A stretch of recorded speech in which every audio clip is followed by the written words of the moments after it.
Here I am on Auckland's Light Path to have a look at the new Pacer GT. The Pacer has been around for about a year or so, and in this latest iteration they have gone with a belt drive and a mid-drive. So that's a big change from previously. Otherwise the bike's pretty much the same. They've some of the changes include there's now a head shock as standard, so it just takes a bit of the thump and bump out of the roads. The signature lighting strip has been brightened up. It's now 1000 lumens or so, and the wheels, you can see, are a really broad profile, a bit like modern mountain bike wheels, and they've gone with Schwalbe Big Ben tyres instead of the Kenda tyres that they had before. But here we see the big difference. This is now a Bafang 250 watt mid-drive motor. It's a very nice smooth running motor, very sensitive, fairly quiet, and they've gone the extra step of adding this Gates belt drive, which feels absolutely superb, and as a commuter is virtually maintenance free. It's a really nice system. There's not going to be any grease on your legs or anything like that. It's very, very stylish.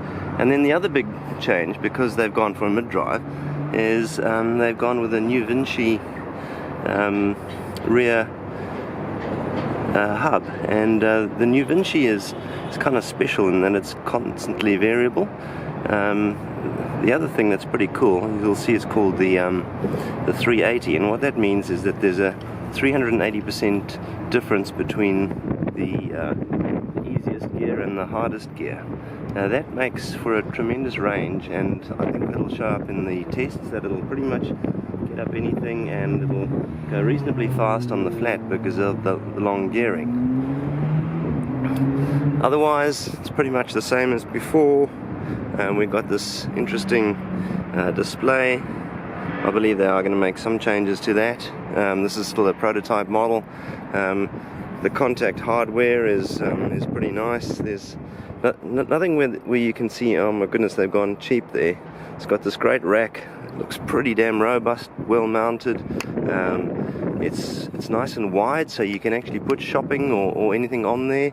It's got your standard sort of rail type thing, so you can clip your panniers on. It's going to stay away from the wheels.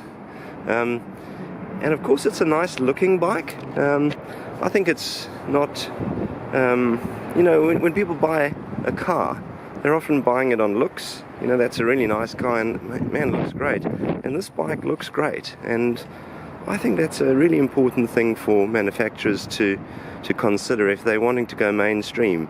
The bike's got to look nice, and this Pacer is a very, very nice looking bike. It looks well integrated, it looks well built, looks pretty stylish, got nice lines. I think you'd be pretty proud to own a bike like this, and I think that's really important. So any manufacturers that are wanting to hit the mainstream, that's an important consideration, and I think Smartmotion have done a great job here. Well done, guys.